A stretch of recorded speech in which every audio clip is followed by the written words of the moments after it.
कहानी की शुरुआत होती है साल 2210 में, जहां इंसानों ने विज्ञान में बहुत ज्यादा तरक्की कर ली थी। एऑन नाम की एक कंपनी ने ऐसी तकनीक खोज निकाली थी जिसके जरिए लोग अपनी उम्र से कुछ समय किसी और को दे सकते थे, लेकिन शर्त ये थी कि उनका डीएनए एक होना चाहिए। जिन लोगों को पैसों की जरूरत थी वो अपनी जिंदगी के कुछ साल बेचकर पैसे कमा सकते थे, पर ऐसा करने से वो जल्दी बूढ़े हो जाएंगे। दूसरी ओर खरीदने वाले फिर से जवान हो जाते। इसके बाद हम कंपनी के मैनेजर मैक्स को देखते हैं, जो अक्सर लोगों के पास जाकर उन्हें अपने साल बेचने के लिए उकसाता था। आज उसने एक 18 साल के गरीब लड़के को अपने 15 साल बेचने की सलाह दी ताकि उसका परिवार गरीबी से बाहर आ सके। मैक्स ने कहा कि उसने खुद भी अपनी जिंदगी के 5 साल बेचकर कॉलेज की फीस भरी थी। पहले तो उस लड़के ने इनकार कर दिया क्योंकि 15 साल बहुत ज्यादा होते हैं, लेकिन चालाक मैक्स ने उसे 70 लाख यूरोस का लालच देकर अपने झांसे में फंसा ही लिया। इसके बाद मैक्स कंपनी के ऑफिस गया, जहां कई लोग एऑन के खिलाफ नारे लगा रहे थे।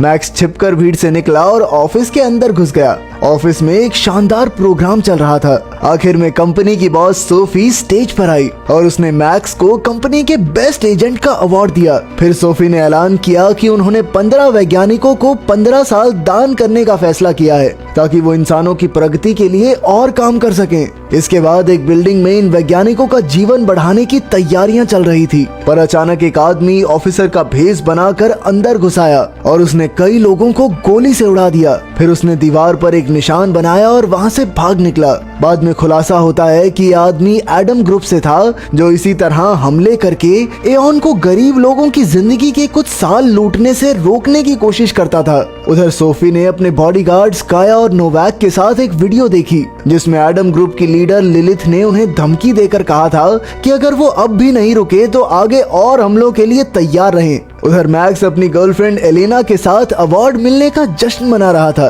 फिर अगले दिन एलेना उसे अपने माँ बाप से मिलवाने ले गई। उन्हें भी मैक्स काफी पसंद आया, लेकिन शाम को जब वो घर लौटे तो उनके पैरों तले जमीन खिसक गई। जिस घर को खरीदने का वो सपना देख रहे थे वो उनकी आंखों के सामने जलकर धुआं धुआं हो गया था। इसी के साथ उनका सारा सामान और पैसा भी जलकर राख हो गया। खैर अगले दिन वो इंश्योरेंस कंपनी से नुकसान के पैसे लेने गए, लेकिन कंपनी वालों ने कहा कि वो घर से निकलने से पहले मोमबत्ती बुझाना भूल गए थे, इसीलिए उन्हें पैसे नहीं दिए जाएंगे।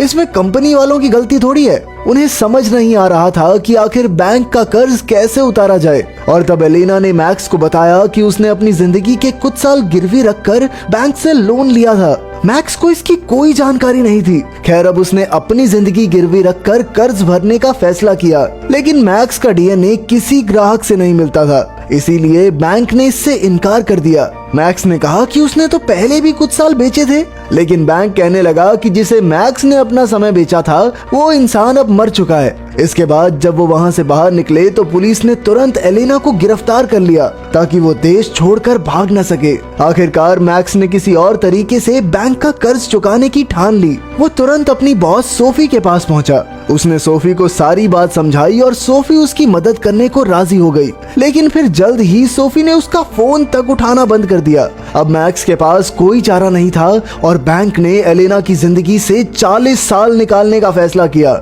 मैक्स बहुत परेशान हो गया और वो ऑपरेशन से पहले एलेना से मिलने हॉस्पिटल पहुंचा, लेकिन स्टाफ ने उसे अंदर जाने से रोक दिया और कहा कि वो ऑपरेशन के बाद ही उससे मिल सकता है। ये सुनकर मैक्स गुस्से से भर गया और अचानक भागकर एलेना का कमरा ढूंढने लगा, लेकिन जल्द ही काया और उसकी टीम ने उसे पकड़ लिया। उधर एलेना को ऑपरेशन के वक्त एक वकील ने कॉन्ट्रैक्ट पढ़कर सुनाया, जिसे सुनकर एलेना आपे से बाहर हो गई और भागने की कोशिश करने लगी, लेकिन डॉक्टर्स ने उसे इंजेक्शन देकर बेहोश कर दिया। इसके बाद उसकी जिंदगी के 40 साल निकालकर साथ के कमरे में मौजूद एक इंसान को दे दिए गए। आखिरकार ऑपरेशन के बाद मैक्स एलेना को घर वापस ले आया। अब वो काफी बूढ़ी दिखने लगी थी। बेचारे मैक्स का सपना था कि उसके साथ एलेना के बच्चे होंगे, लेकिन अब ये भी नामुमकिन था और जल्द ही उन दोनों के बीच दूरियां बढ़ने लगी। मैक्स ने उसे सहारा देने की बहुत कोशिश की, लेकिन एलेना ने खुद को सबसे दूर कर लिया। फिर एक दिन मैक्स को कंपनी से फोन आया और पता चला कि उसकी प्रमोशन हो गई और तनख्वाह भी बढ़ा दी गई है,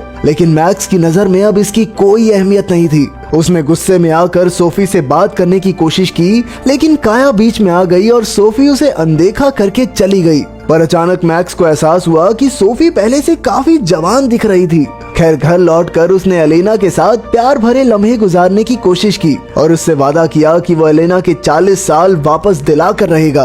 कुछ देर बाद एलेना के पेट में जोरदार दर्द होने लगा और उसका कुछ खून भी बह रहा था, तो मैक्स उसे तुरंत हॉस्पिटल लेकर गया। जब डॉक्टर्स ने जांच की तो पता चला कि ऑपरेशन से पहले एलेना प्रेग्नेंट थी, पर अचानक ही उसके बूढ़े हो जाने से उसके पेट में पल रहे बच्चे की मौत हो गई थी। इससे एलेना और मैक्स दोनों का दिल चकनाचूर हो गया और आखिरकार एलेना ने अपने माँ बाप के साथ रहने का फैसला किया। अब मैक्स एकदम अकेला हो चुका था और तन्हाई में वो एक पार्क में जाकर बैठ गया। तभी उसकी नजर एक छोटी बच्ची पर पड़ी जो सिगरेट पीते हुए ड्रग्स बेच रही थी। मैक्स उसे देखते ही समझ गया कि ये कोई बड़ी लड़की है जो समय खरीद कर बच्ची बन गई थी ताकि वो गैर कानूनी काम कर सके। अब मैक्स ने उसके पास जाकर पूछा कि उसने ऐसा कैसे किया, क्योंकि एऑन कंपनी में तो बच्चों पर ये ऑपरेशन करना मना था। तब उस लड़की ने मैक्स को एक गैर कानूनी ग्रुप के बारे में बताया जो लोगों को जवान बनाने की सर्जरी काफी कम पैसों में करता था। मैक्स ने बिना समय गवाए एक खास फोन के जरिए उस ग्रुप से बात की तो उन्होंने मैक्स को नकली पासपोर्ट्स बनवाने के लिए खुफिया जगह का पता दिया। वहाँ उसे पता चला कि उस ग्रुप के पास जाने से पहले उसे ये पता करना होगा कि एलेना के 40 साल आखिर किस इंसान को मिले थे। बाद में मैक्स एक होटल में जाकर छिप गया और उसने सोफी को अगवा करने का प्लान बनाया। उसे शक था कि सोफी ने ही एलेना के साल चुराए थे। अब उसने अगले कुछ दिन तक सोफी की परछाई बनकर हर जगह उसका पीछा किया। आखिरकार एक जगह वो बिना गार्ड्स के थी तो मैक्स ने एडम ग्रुप के आदमी का भेष बनाकर उस पर हमला करके उसे बेहोश कर दिया। फिर उसने वहाँ एडम ग्रुप का निशान बनाया ताकि किसी को उस पर शक न हो। इसके बाद वो एलेना को एक सुनसान बिल्डिंग में लाया जहाँ उसने सोफी को बांध रखा था। एलेना को ये सब ठीक नहीं लग रहा था, लेकिन मैक्स ने कहा कि वो कुछ भी गलत नहीं कर रहे।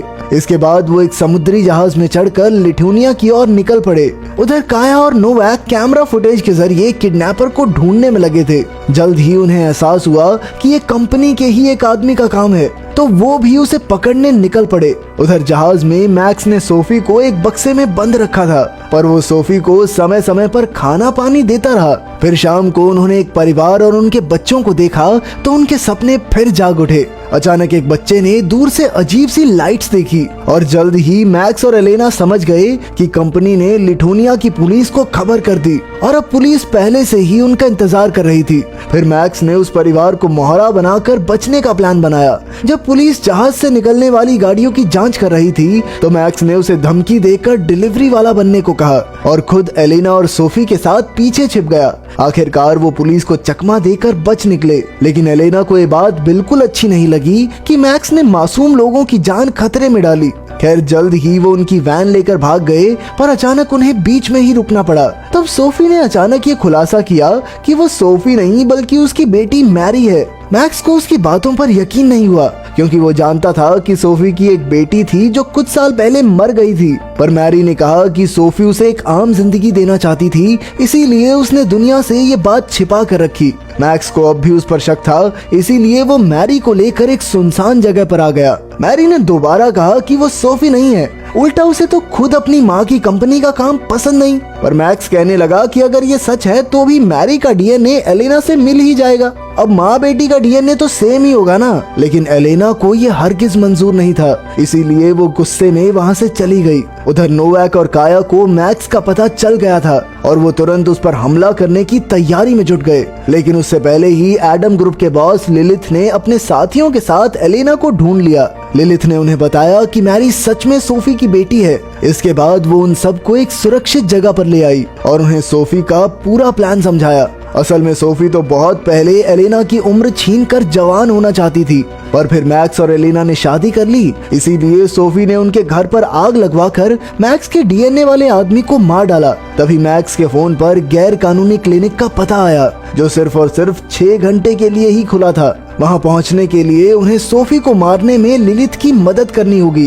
कुछ ही देर में काया ने अपनी टीम के साथ पूरी बिल्डिंग को घेर लिया। तब मैक्स ने उन्हें बाहर जाकर धमकी दी कि सिर्फ सोफी ही बिल्डिंग के अंदर जा सकती है और अगर किसी ने भी चालाकी की तो अंदर एलेना मैरी को गोली मार देगी। ये सुनते ही सोफी ने तुरंत आगे आकर उसकी शर्त मान ली। तब काया ने पूछा कि मैक्स को कैसे पता कि सोफी उनके साथ आई है और वो तुरंत समझ गई कि ये कोई चाल है। तभी अचानक एडम ग्रुप ने एऑन वालों पर गोलीबारी शुरू कर दी। और वहाँ पर दोनों गुटों में जबरदस्त लड़ाई शुरू हो गई। इस लड़ाई में नोवैक और लिलिथ की मौत हो गई और वहीं मैक्स एलेना और मैरी को गैराज में ले आया। तभी अचानक मैरी ने बंदूक उठाकर एलेना को मारने की कोशिश की, लेकिन वो बंदूक बिल्कुल खाली थी। ये देखकर एलेना को बहुत गुस्सा आया, क्योंकि कुछ देर पहले ही उसने मैरी की जान को बख्शा था। उसने गुस्से में मैरी पर वार करके उसे बेहोश कर दिया और फिर वो तीनों एक गाड़ी में वहाँ से भाग निकले। आखिरकार वो गैर कानूनी क्लिनिक तक पहुँच गए और उन्होंने जबरदस्ती मैरी का ऑपरेशन करके उसके 40 साल छीन लिए। कुछ देर बाद मैरी एक ट्रक ड्राइवर को सड़क पर मिली और वो मैरी को शहर छोड़ आया। आखिरकार वो अपनी माँ सोफी से मिली, जो उस हमले में बुलेट प्रूफ जैकेट की वजह से बच गई थी। कुछ ही दिनों में मैरी तेजी से बूढ़ी होने लगी और अब सिर्फ सोफी ही उसे नई जिंदगी दे सकती थी। लेकिन सोफी इतनी खुदगर्ज निकली कि उसने अपनी बेटी को साल देने से मना कर दिया। आखिरकार मैक्स एक बीच पर एलेना से मिलने आया। अब वो पहले जैसी जवान और प्रेग्नेंट थी, लेकिन अपने नए पति के साथ। दूसरी ओर मैक्स एडम ग्रुप में शामिल होकर सोफी की कंपनी को खत्म करके मासूमों की जान बचाने के मिशन में जुट गया था।